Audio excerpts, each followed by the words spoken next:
My husband's childhood friend was trapped in an elevator for half an hour. In his anger, he stuffed me inside a luggage bag and locked me inside. You're paying double for all the suffering Grace went through. My body was forced into a curled up state. I had a hard time breathing. I cried as I apologized, but all I got was my husband's cold reproach.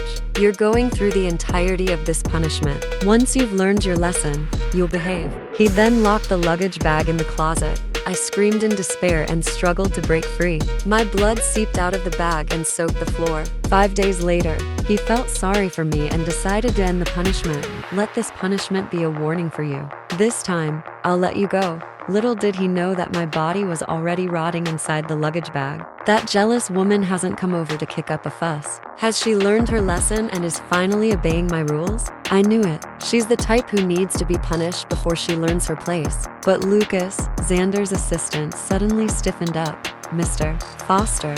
I don't think Mrs. Foster has been released just yet. Xander's expression wavered momentarily, but he soon schooled his face again. That's fine. Let her reflect on her actions for a few more days. Lucas looked like he had something to say but did not know how to breach the topic. In the end, he said, Mr. Foster, a foul smell is coming out of the room where Mrs. Foster is locked up. Shouldn't you take a look? Xander's voice turned cold. A foul smell? That's normal. Susan is the type to do whatever it takes to live. To ensure her body is still functioning, she'll even eat her own excrement and drink her own urine, then redigest them. How can the room not smell vile? Lucas wanted to say something else, but Lucas interrupted him with a disgusted scowl. I don't want to talk about it anymore. I'll let her out tomorrow. It's been days since she's locked up, so she should have learned to behave. If she apologizes to Grace after she's out, I'll look past this. Right after he finished speaking, Grace walked in barefooted. Xander's gaze instantly turned gentle. Do you still have nightmares, Grace? Don't worry. I've already punished Susan. I'm going to make her experience tenfold your suffering. He hugged Grace and gently caressed her hair.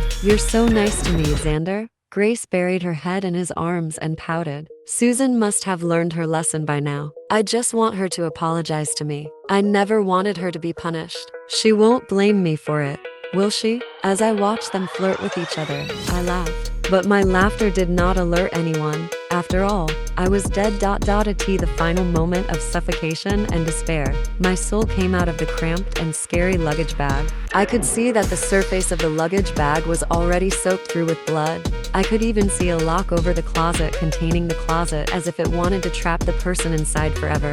Even after I became a ghost, I was so terrified by the suffocating sight that I shut my eyes. Meanwhile, Xander was still cooing at Grace to comfort her. Did you have another nightmare? Don't worry. I'll stay by your side forever. He caressed Grace's face gently. I'm sorry you had to go through that, Grace. Did you know that Susan even ate her excrement and drank her urine just to survive? She treasures her life so much but would hurt you. I have to make her pay. I was so stunned when I heard this that I could not even cry. Xander was right. I did want to live.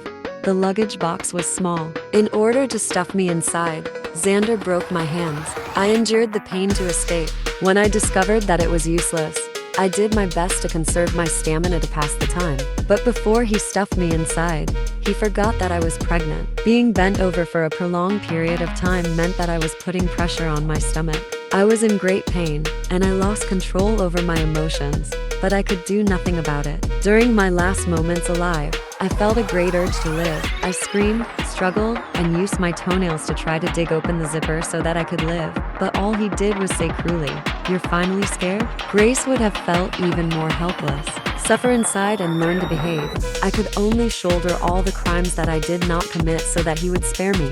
Then, as blood flowed down between my legs, I lost my strength. I pleaded to be let out with a hoarse voice, but it did nothing. All I could do was hear the lock being placed over the closet.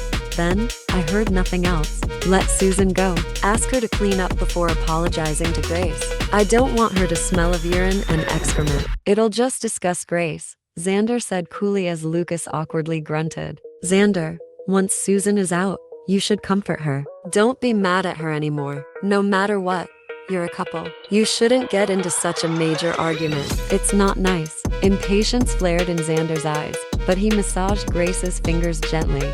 She wouldn't dare. Due to her misunderstanding, You were trapped in the elevator for half an hour. I can't imagine just how scared and helpless you were at that time.